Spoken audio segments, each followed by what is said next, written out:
Now, you guys are just absolute road dogs. You're always doing a show in Melbourne. If you're not in Melbourne, you're Adelaide, Sydney, Queensland.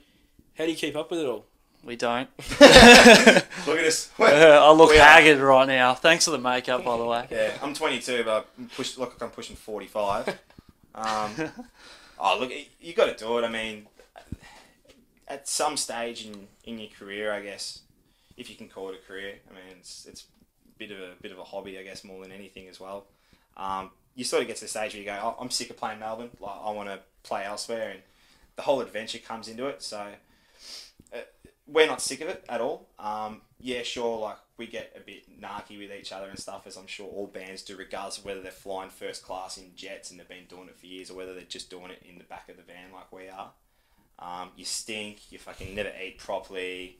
You always feel sick. You get sick because the other person next to you is sick, and then all of a sudden everyone's got AIDS. Well, not necessarily AIDS, but I've got it. Getting there. Sure. He's trying to share it around, but he hasn't had any luck yet. You'll get it.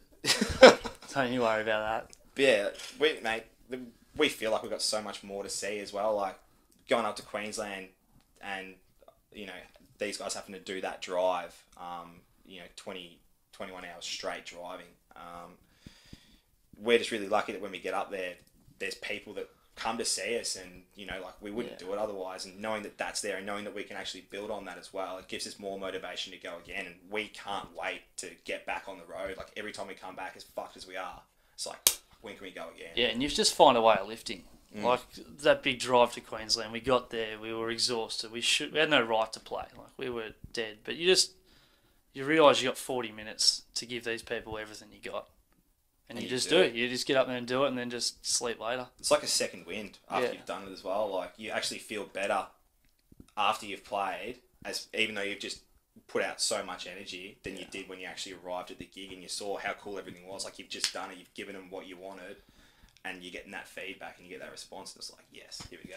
Yeah, totally. Party's on. Yeah. What are some of the things that people should come to your show to see? Scotty half naked. It's guaranteed to happen. Scotty goes to shows to get half naked. That's the only reason I play in the band now. It gives me a reason to get naked in front of people, and I don't get in trouble for it. Yeah.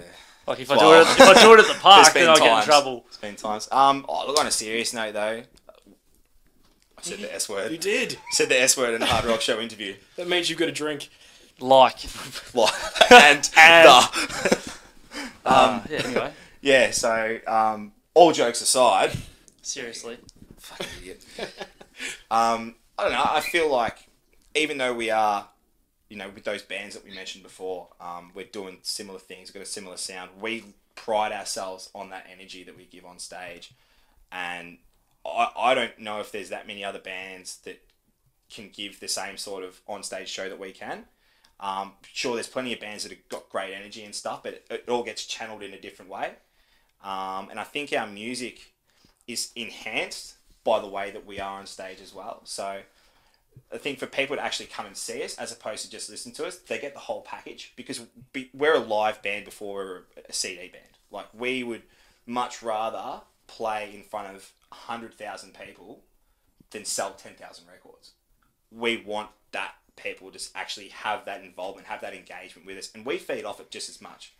If we stand up there giving our everything and people are sort of standing back, a bit hesitant about it, we're still going to go hard, but the second they really start getting into it, we go to another level. Yep. And we want that more and more. So the more people that come to see us and the more people that get into it, who knows, you might just see us do something really stupid. We look forward to that moment. As do we. Pretty sure it happens a lot. Oh, it happens a lot. We've got some videos coming up soon on Facebook and YouTube that you'll see some really stupid shit. You've already seen some. I've seen some of it. Now, the influence of the Aussie pub scene, the Angels Rose Tattoo, that's clearly there. Yeah. And you guys have been lucky enough to play with both of those bands. Yeah. You've also played with Airborne. Who else are some of your influences, and who would you love to play with? Who would you like to share the stage with? We've all got so many different ones, I think, as well. Like, there's a lot that we share in common. Obviously, all the Aussie pub rock bands, the Angels, AC/DC, Rose Tattoo, Hoodoo Gurus. Like, they're another one that we were lucky enough to play with. Screaming Jets, lucky to play with them. But then we sort of broaden our horizons a bit. And, I like sort of bands like Escape the Fate, who are sort of more post-hardcore sort of bands. Like, I know Trixie likes a lot of that stuff. He loves Parkway Drive, for example. JD, biggest Led Zeppelin fan. He just got fucking Led Alter Zeppelin Bridge, tattooed on his lips. Got a massive Alter Bridge, like the bird, or the blackbird, like tattooed across his chest. Scotty loves Motorhead, like Amy Winehouse.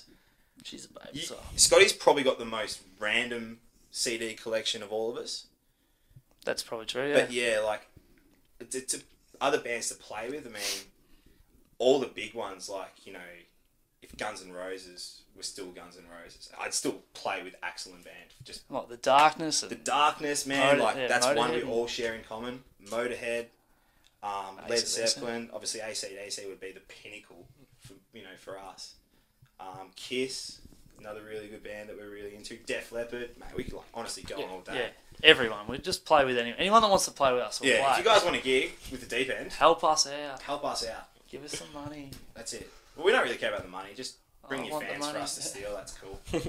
Cheers. Jimmy Barnes, Cold Chisel. Jimmy Barnes, yeah. Yeah, Jimmy Barnes would be cool to play with. Rolling Stones. Yeah. Have you heard of them before, Rolling Stones? No, they're good. I like Rolling Stones. The Beatles, they were great. I think they got formed after that One Direction band broke up or something. One Direction, I want to play with them. Hey, you see the people playing with themselves. They have a massive crowd. Of screaming 14-year-olds. Oh, screaming 14-year-olds. Give them a couple of footy seasons and then... Did I go there?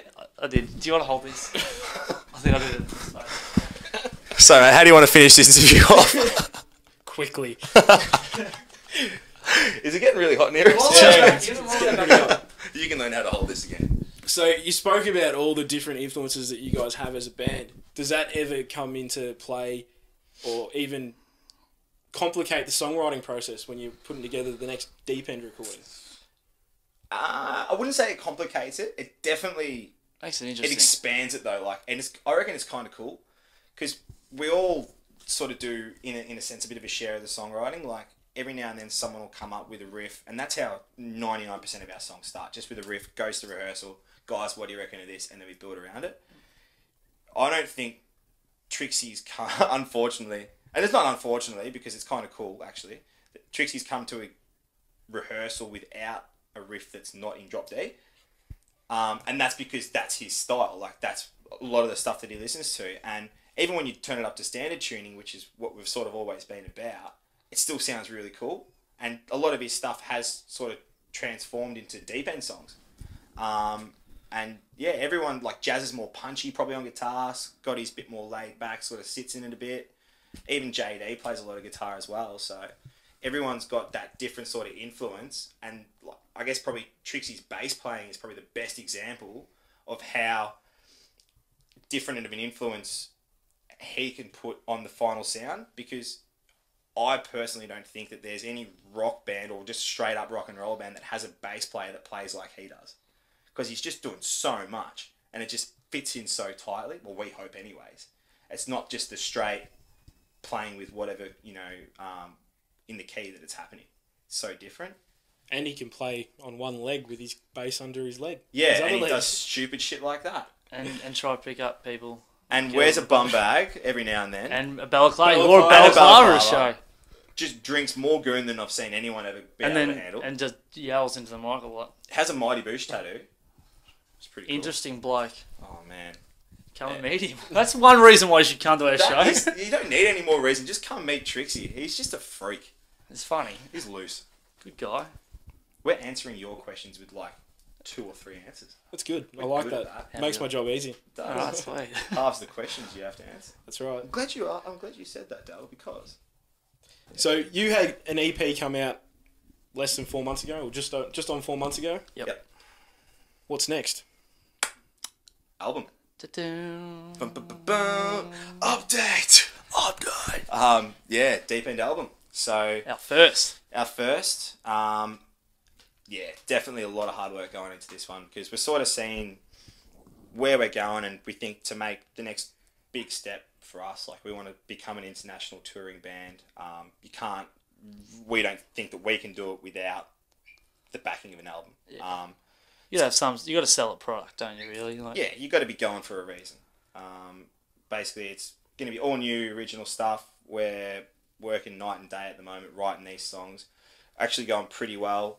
Got some bangers. Got some rippers. Real bangers. Ready to go. I think 6 or 7 songs ready to go. Hoping to have maybe 20 odd to pick out of. Not saying there'll be 20 on the album because probably can't afford to record 20 and it's probably not really ideal. Don't want to do Use Your Illusions 1 and 2? Nah, not at this stage. We dumped that idea. In about 2 or 3 years when I feel more Axl Rosy, I'll do it. More Axl Rosy in the cheeks. That was the worst joke I've ever heard. That was a really shit. That was fucking terrible. We can edit that bit out. I love how we all. And now that we can edit that bit out, it'll just be on repeat. I just love how we all stopped and going, yeah, that was shocking. The entire blooper reel is going to be you going Rosie in the cheeks. And then I was just like, cheeks. alright.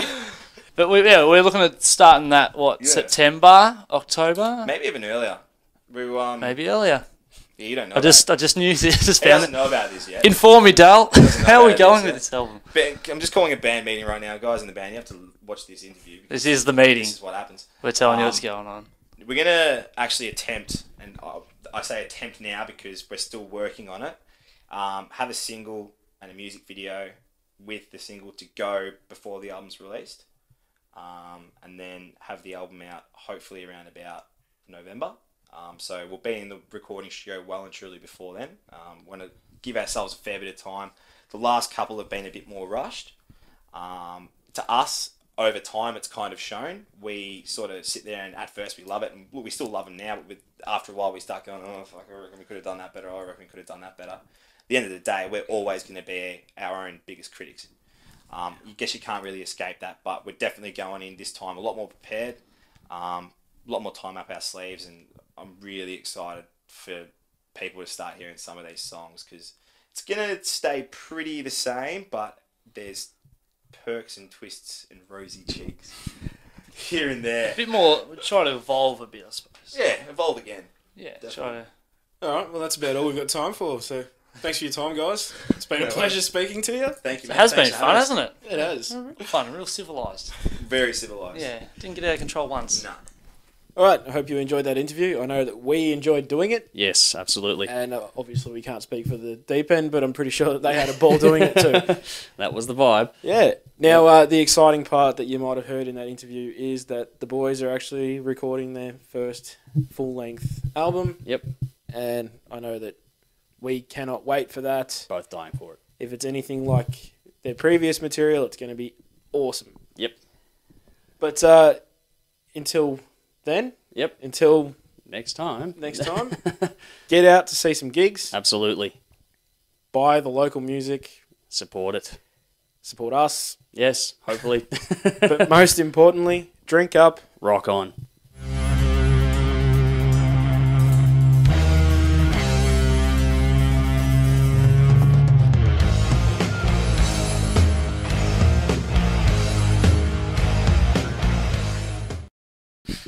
Oh, let's get the fuck out of the sauna. Yeah, you're not